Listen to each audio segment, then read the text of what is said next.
আমাদের প্রত্যেকের জীবনেই কম বেশি দুঃখ আছে। আর দুঃখ it's a part of life. অনেকেই সামান্য দুঃখ নিয়ে আমরা অনেক বেশি হা-হুতাশ করি। সামান্য কিছু কষ্ট নিয়ে অনেক বেশি হা-হুতাশ করি। একে বলছি, ওকে বলছি, পরিচিত যাকে পাচ্ছি তাকেই আমার কষ্টের কথাগুলো বলছি।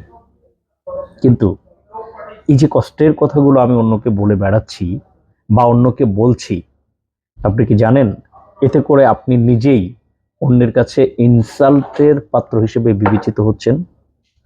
আপনার দুঃখ শুনে কেউ আপনার দুঃখ বা কষ্ট লাঘব করবে, এ ধরনের মানুষ পৃথিবীতে বা বর্তমান পৃথিবীতে পাওয়া খুবই দুঃসাধ্য আমি মনে করি। সুতরাং নিজের কষ্টগুলো নিজের কাছেই রাখুন এবং মহান রবের কাছে দোয়া করতে থাকুন যে আল্লাহ রব্বুল আলামিন বা সৃষ্টিকর্তা যেন আপনার দুঃখটাকে লাঘব করে দেন।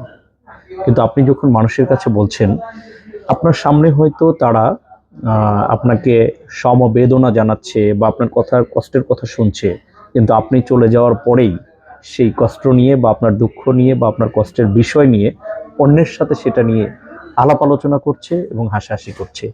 দিন শেষে আপনার কষ্ট লাঘব হচ্ছে না, কিন্তু আপনি আপনার বন্ধুমহল বা পরিচিত মানুষের কাছে ইনসাল্টের পাত্র হিসেবে বিবেচিত হচ্ছেন।